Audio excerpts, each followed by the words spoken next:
bienvenue sur la chaîne. Je vous retrouve aujourd'hui pour faire le petit point lecture de la semaine. Prenez place, installez-vous confortablement. Voici la pile dont je vais vous parler. Il y a pas mal de choses. On a manga, on a BD et on a roman. Et c'est parti. Je vais démarrer par la BD qui est Les Piliers de la Terre de Ken Follett, d'après en tout cas l'œuvre de Ken Follett. Il s'agit du premier tome et c'est édité chez Glénat. J'étais curieuse de découvrir cette BD parce que j'ai lu il y a longtemps maintenant les romans, la saga Les Piliers de la Terre, et j'avais adoré cette histoire. J'avais commencé avec cela quand j'ai découvert Ken Follett. Depuis, j'ai lu d'autres titres, pas tout, mais quand même beaucoup, et j'aime toujours autant. Donc ici, on est dans une adaptation de l'œuvre en BD, et c'était très sympathique à redécouvrir.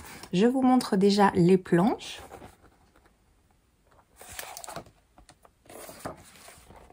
Voilà, on a ce genre de choses, donc c'est un très beau dessin. C'est un dessin très réaliste, comme vous pouvez le constater.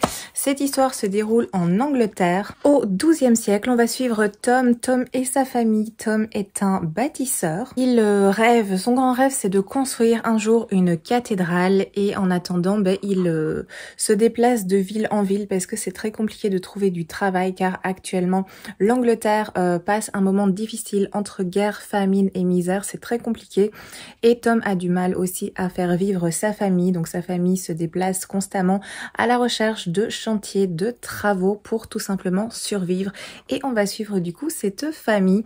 J'ai beaucoup apprécié redécouvrir cette histoire, en tout cas une partie de cette histoire avec la BD. Je vais voir pour la suite si elle est disponible à la bibliothèque à un moment donné. Ensuite, j'ai lu Happy Endings, ce livre, ce petit roman graphique. C'est fait par Lucie Brion et c'est aux éditions Sarbacane. Je vous montre l'intérieur. Voici au niveau des planches, c'est comme ceci. Donc c'est un style assez particulier, il faut apprécier. Moi, c'est pas mon style préféré.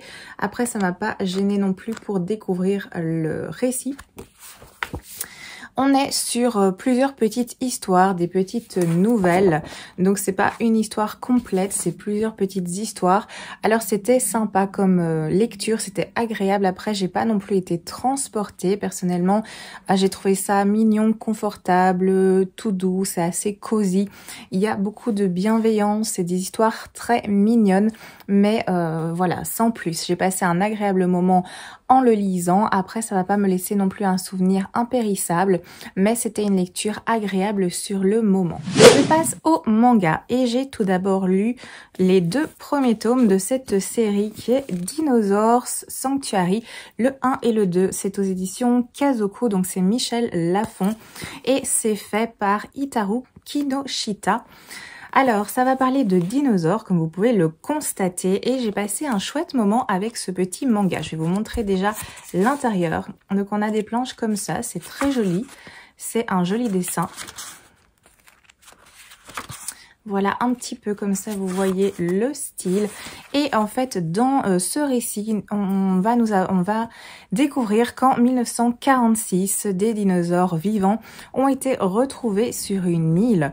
Le temps a passé et grâce notamment à un professeur. Ce professeur, qui est le professeur Suma, va, grâce aux manipulations génétiques, parvenir à faire renaître plusieurs spécimens de dinosaures. Donc, il va parvenir à les maintenir en vie.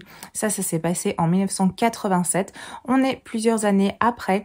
Et là, on va suivre la fille de ce professeur Suma, qui s'appelle Suzume, qui rêve de devenir soigneuse de dinosaures, qui est passionnée par les dinosaures et qui fait son entrée parce qu'elle vient d'être engagée comme stagiaire soigneuse dans le parc de dinosaures Dino Land. On suit ses premiers pas à l'intérieur de ce parc et la découverte des animaux, la découverte de l'univers des parcs, de l'entretien de ces animaux, de leur accompagnement au jour le jour. Donc voilà un petit peu pour le récit et j'ai trouvé cela très sympathique. Alors évidemment, il y a une petite ambiance Jurassic Park, ça rappelle bien entendu Jurassic Park, donc j'ai bien aimé cette idée. J'aime bien l'idée d'un manga avec des dinosaures vivants au contact avec les êtres humains. C'est bien fait, l'accent est vraiment mis sur le soin et sur le bien-être des dinosaures, donc j'ai bien aimé cet aspect-là. J'ai bien apprécié le personnage de Suzume qui est très attachante, qui est plein de plein de bonne volonté, qui essaye de bien faire, on sent qu'elle est vraiment passionnée par les dinosaures. Il y a un autre personnage qui est assez intéressant, qui est soigneur comme elle dans ce parc qu'on va découvrir. Oui, j'ai vraiment bien aimé. Après, c'est plus des petits moments tranches de vie que vraiment un manga d'action. Alors, il se passe des choses parce qu'évidemment, de temps en temps, on ne sait pas tout gérer, tout anticiper. Donc, il y a des choses qui échappent à ce qui était prévu. Mais c'est plus des petits moments assez cosy de manière générale. Il y a une petite intrigue, un petit secret qui se met en place par rapport à Suzume et notamment le père de celle-ci. Donc je pense qu'on va aller vers quelque chose d'assez intéressant et personnellement je compte bien poursuivre parce que j'ai passé un très très chouette moment et ces 2 premiers tomes m'ont vraiment bien plu. Autre manga que j'ai lu, et là c'est un coup de cœur, j'ai lu le premier tome de Magus of the Library de Mitsu Izumi. C'est aux éditions Ki-On. Je pense que tout le monde connaît ce manga. Moi ça fait un petit moment qu'il attendait dans ma palle et je pensais, j'étais presque sûre de l'aimer, mais je sais pas, je traînais à le sortir et là je me suis enfin décidée et j'ai bien fait parce que c'était incroyable, j'adore. Ça va devenir un de mes mangas préférés, je le sens. J'ai lu que le premier tome parce que c'est des mangas qui sont quand même assez denses et j'ai la suite dans ma palle, donc pas de stress. J'ai la suite à disposition, j'ai la suite jusqu'au tome 5, donc vous voyez, j'avais déjà prévu le truc et je savais que j'allais aimer. Et je vais lire la suite avec parcimonie quand même pour pas tout dévorer d'un coup et en avoir toujours un sous le coude en réserve. Mais c'était génial. Je vous montre un petit peu au niveau du dessin et c'est absolument magnifique. On a des planches comme ça. C'est vraiment très très beau. C'est très travaillé. Franchement, on peut passer beaucoup de temps à découvrir les planches, regarder tous les détails. C'est vraiment très très beau.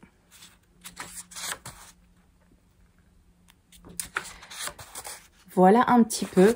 Et dans ce récit, eh bien, on va suivre un jeune garçon qui est Shio. Shio qui adore les livres, qui adore la lecture. Son rêve, c'est de partir de son petit village où il vit avec sa sœur, où il vit avec une certaine difficulté financière. Et il rêve de se rendre dans la capitale des livres, étant donné qu'il est passionné par ceci, c'est évident. Mais c'est un rêve qui semble bien lointain, bien impossible, au vu de sa situation actuelle. Comme je vous l'ai dit, il a des difficultés financières. Sa sœur travaille pour pouvoir... pour leur permettre de vivre, mais c'est compliqué. Elle travaille du matin au soir et ça reste compliqué.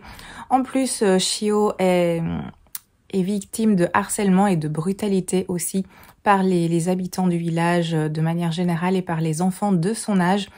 Et un jour, eh bien, il y a des envoyés de la grande bibliothèque centrale de la capitale qui vont arriver dans son village. Et là, les choses vont prendre un autre tournant pour lui. Voilà pour le petit résumé et j'ai adoré. Évidemment, je pense que toutes les personnes qui apprécient les livres apprécieront ce manga parce que, évidemment, c'est l'élément central principal. On le voit, regardez, je vous remontre une petite page, mais voilà, ça c'est une des premières pages qu'on ouvre avant de commencer le premier chapitre. On a cette magnifique bibliothèque, donc vraiment les livres c'est l'élément principal et comme je vous l'ai dit, c'était un coup de cœur vraiment pour ce premier tome. J'ai tout adoré, j'ai adoré le personnage de Shio qui est un petit garçon adorable, qui est très courageux, qui s'accroche à son rêve malgré toutes les difficultés qui se présentent à lui. J'ai eu beaucoup d'empathie pour ce personnage vis-à-vis des injustices qui le pourchassent simplement parce qu'il est pauvre et parce qu'il est différent. C'est un récit qui va nous parler de livres bien sûr, de bibliothèques aussi, de connaissances, de magie, donc c'est vraiment toutes les thématiques que j'aime. J'ai adoré, je vous le dis encore une fois, mais c'est vrai. Donc franchement, une magnifique découverte et la suite, le tome 2 va pas tarder à être lu, mais pas trop vite non plus pour pas que il ne m'en reste plus sous le coude, parce que je pense qu'actuellement il y en a 7 qui sont sortis. Je sais pas combien de tomes constitueront cette série en tout. Mais quoi qu'il en soit, j'ai pas envie de tous les lire trop rapidement pour après devoir attendre des mois ou des années pour avoir le tome suivant. Donc je vais essayer d'un petit peu me restreindre. Voilà pour la lecture des mangas. Je vais passer maintenant au roman. Je commence par un petit livre jeunesse parce que j'ai lu Les Orphelins du Rail de Fabien Clavel. C'est aux éditions Rajo. Petit livre jeunesse, c'est écrit vraiment très grand à l'intérieur, c'est aéré, c'est espacé, donc je l'ai lu extrêmement vite évidemment. Et dans cette histoire, on va suivre en fait Mélie qui est une jeune orpheline qui vit à Budapest dans un orphelinat. Et sa vie assez misérable va être chamboulée quand elle va un jour être invitée à participer à une chasse au trésor qui se déroule en Europe, dans toute l'Europe. Et cette chasse au trésor, cette course s'appelle la course à l'adamant. Elle va donc recevoir un pass pour participer à cette chasse au trésor et ce pass va lui permettre de parcourir toute l'Europe en utilisant les trains. Ce pass lui permet donc de voyager partout en Europe de manière totalement gratuite, donc ça change énormément sa vie actuelle. Elle va monter à bord d'un train pour participer à cette aventure. Ce train est évidemment grandiose et on a des trains qui vont être décorés de manière différente selon les thématiques. Alors Mélie n'est pas la seule à participer à cette chasse au trésor. Il y a d'autres orphelins tout comme elle qui ont reçu la même invitation, du coup qui sont concurrents et on va les suivre justement dans cette chasse car le prix évidemment est assez important et leur permettrait de sortir de la misère dans laquelle ils sont actuellement. Donc les enjeux sont très importants. Voilà pour le petit résumé en gros. Et j'ai bien apprécié, c'est un roman jeunesse qui est très sympa. Il va être question de train bien sûr, de voyage, de chasse au trésor comme je vous l'ai dit, d'amitié, ça va parler d'handicap, de personnages qui ont des handicaps, ça va parler de solidarité, d'entraide, de mystère.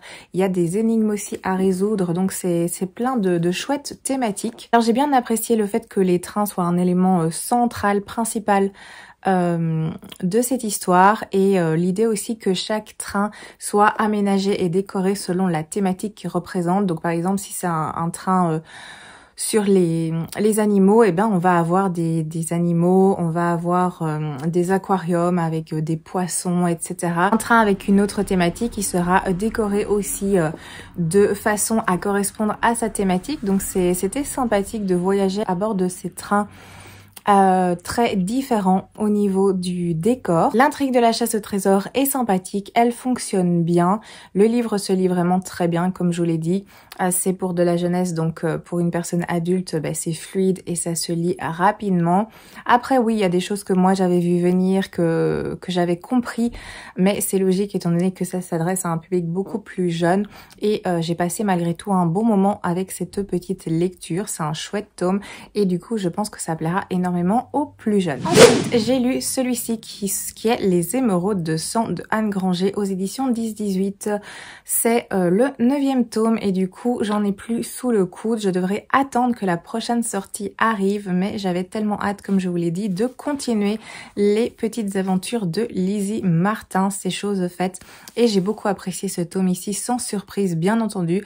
Nous sommes toujours avec Lizzie Martin et Ben Ross. Nous sommes à la période victorienne à Londres et on va suivre, il y a 2 événements assez embêtants qui vont arriver étant donné que une famille assez fortunée va être victime d'un cambriolage. Il y a un collier, toute une parure qui va être volée, disparaître du jour au lendemain. Étant donné que c'est une famille riche et aisée, l'inspecteur Ben Ross va être mandaté et on va lui demander de régler cette affaire avec discrétion et efficacité bien sûr.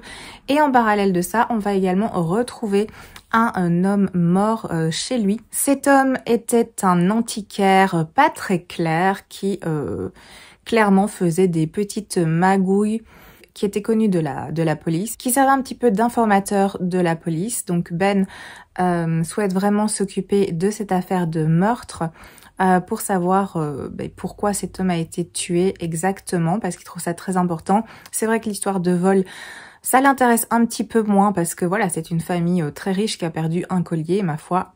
Il n'y a pas mort d'homme, hein, comme on dit, alors que le pauvre informateur de la police, même si c'était un antiquaire qui était pas très clair et qui faisait des magouilles, c'est quand même plus grave le fait qu'il ait été assassiné. Mais les responsables de Ben Ross ne voient pas ça du même œil. Donc ils insistent vraiment pour que cette histoire de vol de collier soit aussi prise très au sérieux. Et donc on va suivre Ben et évidemment Lizzie parce qu'elle va intervenir dans cette affaire, ces deux affaires d'ailleurs. Et on va suivre cette petite enquête. Voilà pour le résumé. Et de nouveau, j'ai aimé d'ailleurs, je vous le dis à chaque fois, mais c'est une petite série de cosy policier, je dirais, que j'adore. C'est vraiment une saga que j'apprécie énormément. Donc comme d'habitude, un très très bon moment, une ambiance que j'adore, des personnages que j'adore et du coup une très très bonne lecture. Alors je passe à une lecture moins fun, c'est celui-ci, c'est Le Cercle des Crucifiés. C'est fait par Gilbert Galerne et moi j'ai l'édition France Loisirs. C'est un tout petit livre, je vous montre, il fait à peine 317 pages, donc je l'ai lu en une après-midi, c'était fini. Là, dans ce récit, en fait, on va avoir 5 femmes qui vont être découvertes crucifiées dans des arbres. Donc voilà, c'est moins fun tout de suite comme ça. On a le commissaire Cassoni qui reprend un petit peu du service après avoir été mis sur le côté en congé parce qu'il a eu des gros problèmes personnels. Donc il reprend du service et on va le charger de s'occuper de cold case, donc d'histoires d'affaires anciennes et c'était clairement un petit peu le mettre au placard. On ne veut pas, au vu de ce qui lui est arrivé et des soucis privés qu'il a eu, le mettre sur des affaires en cours. On préfère lui donner une équipe assez restreinte et lui dire de s'occuper de vieilles affaires comme ça. Voilà, on l'a pas dans les pattes. Donc voilà un petit peu ce qu'on lui donne comme tâche. Là, il va être entouré de 2 adjoints, une jeune lieutenant qui a aussi eu des soucis avec ses collègues, et alors un autre commandant qui est clairement le commandant pantouflard, personne ne veut travailler avec lui, il quitte jamais son bureau, c'est compliqué de travailler avec lui, donc on lui met ces 2 personnes sur les bras parce que personne n'en veut. Donc voilà, il forme un petit trio de personnes dont personne ne veut. Et bref, il s'intéresse à ces différents dossiers, les différents cold cases qui lui ont été posé sur son bureau. Et là, parmi ces dossiers, il va découvrir le dossier des crucifiés et il va s'y intéresser de plus près.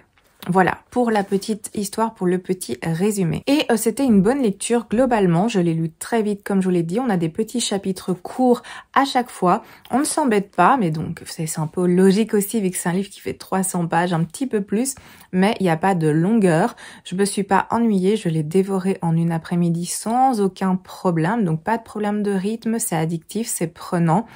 Ce fut une bonne lecture. Après, c'est pas une révolution non plus dans le domaine du policier. J'ai bien apprécié la thématique des cold cases parce que ça, je ne vois pas souvent dans les romans policiers ou les thrillers.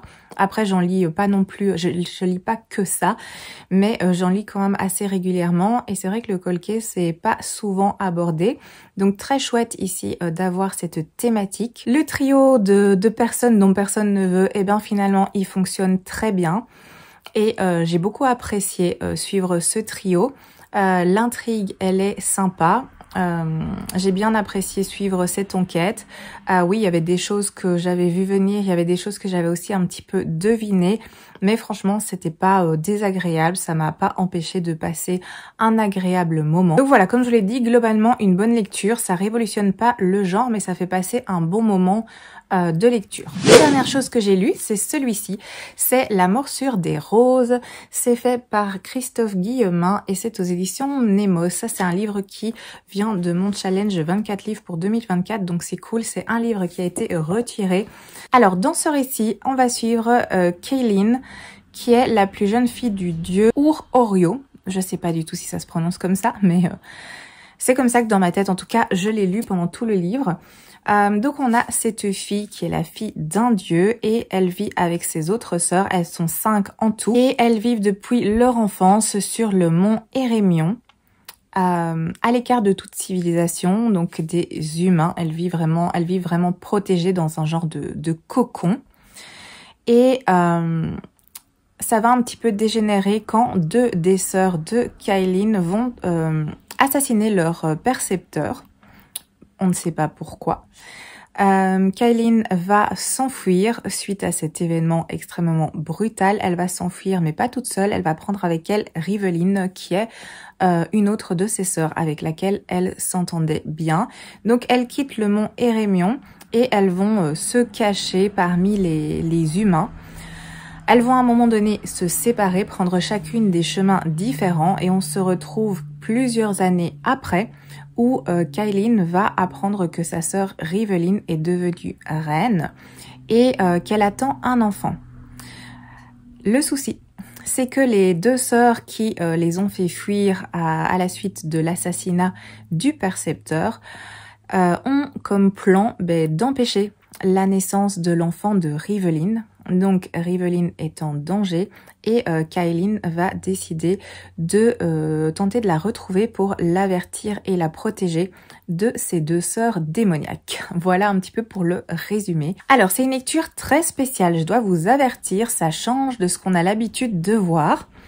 Il s'agit d'un conte qui est très très sombre, qui est très étrange, où tout l'aspect manipulation est vraiment très important et très présent. C'est un récit où il va être question de complot, de contes, comme je vous l'ai dit, mais attention, pas contes de fées, des contes sombres et noirs. Il va être question de drame, il va être question de mort, il va être question d'assassinat, il va être question de sororité, on aura de la nécromancie, on aura une part de folie aussi, des histoires de vengeance, de la manipulation, comme je vous l'ai dit, des trahisons, des divinités, un aspect mythologique qui est fort présent, donc beaucoup de thématiques finalement. Et c'est un livre qui est pas extrêmement long. C'est un livre qui fait un peu moins de 300 pages, il fait 280 pages environ, donc je l'ai lu aussi assez vite.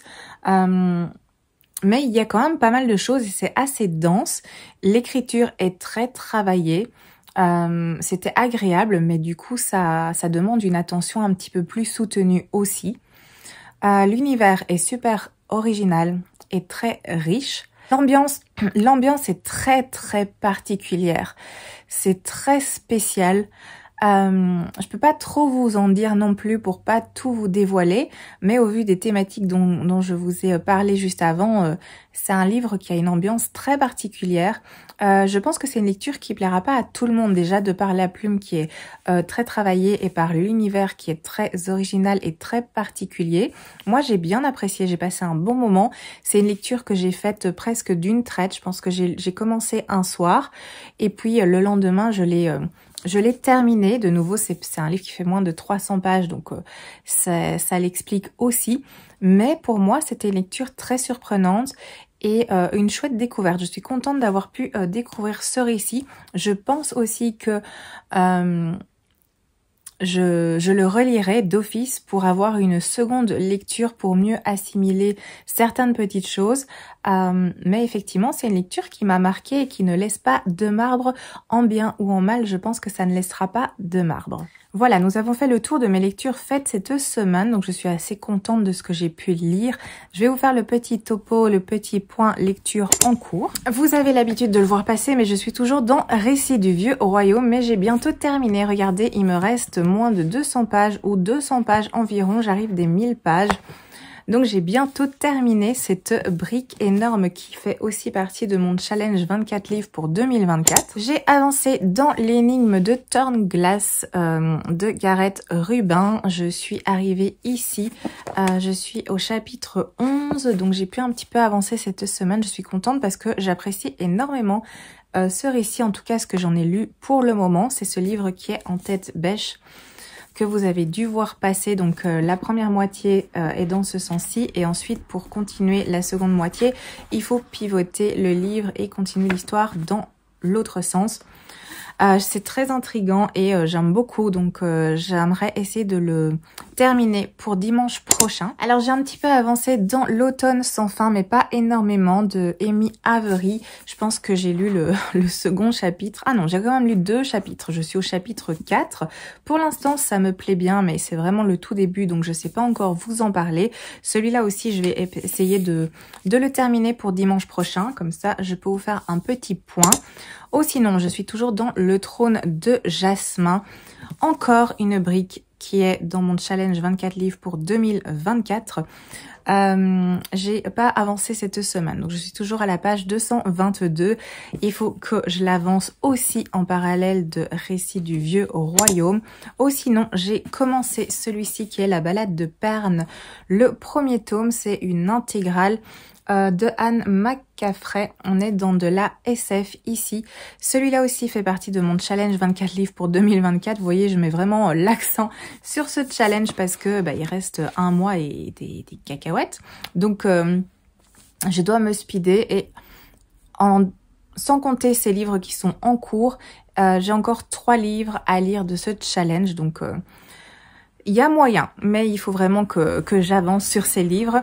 Du coup, j'ai commencé celui-ci, j'ai vraiment commencé, je suis au chapitre 3, vous voyez, ça correspond à ça. C'est de nouveau un livre qui fait 900 pages, merci à la personne qui m'a sélectionné ces livres pour mon challenge. Et de nouveau, on est sur des feuilles Bible comme ça, elles sont super fines et 900 pages. Mais bon, c'est de la SF, donc ça change aussi un petit peu de la fantasy que je suis en train de lire globalement.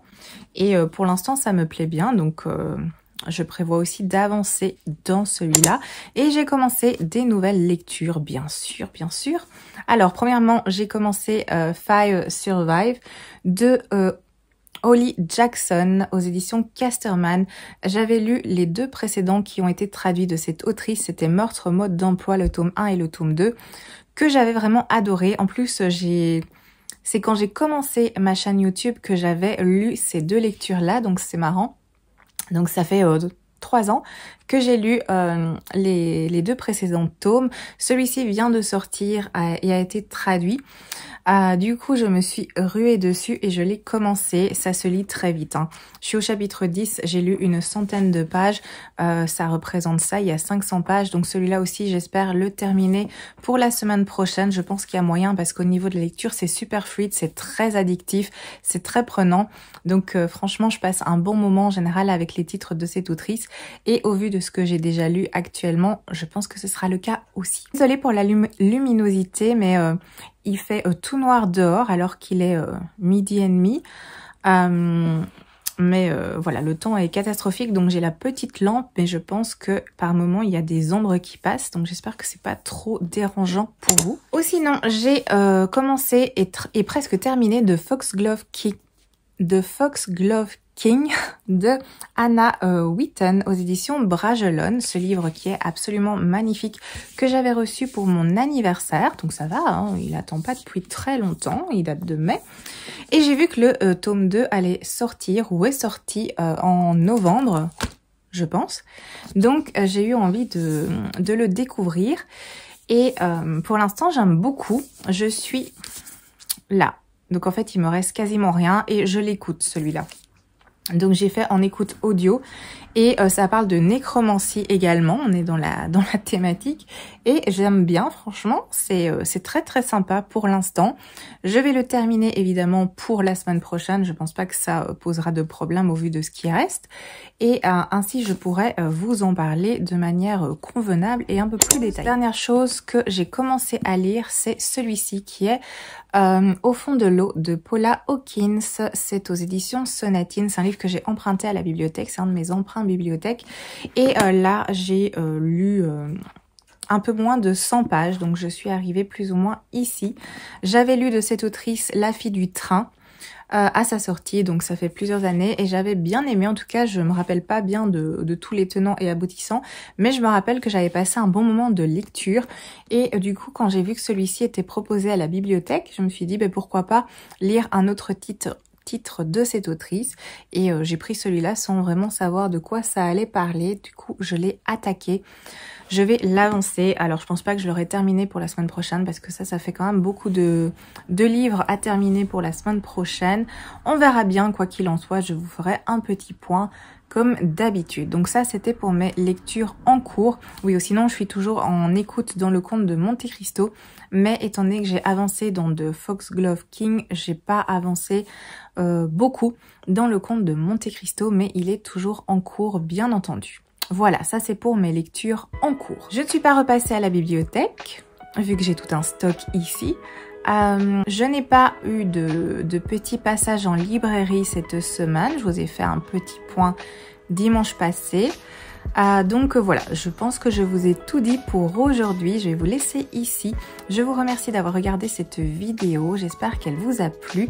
N'hésitez pas, comme d'habitude, à me laisser des petits commentaires, qu'on puisse discuter des lectures que je vous ai présentées, des lectures que vous êtes en train de faire.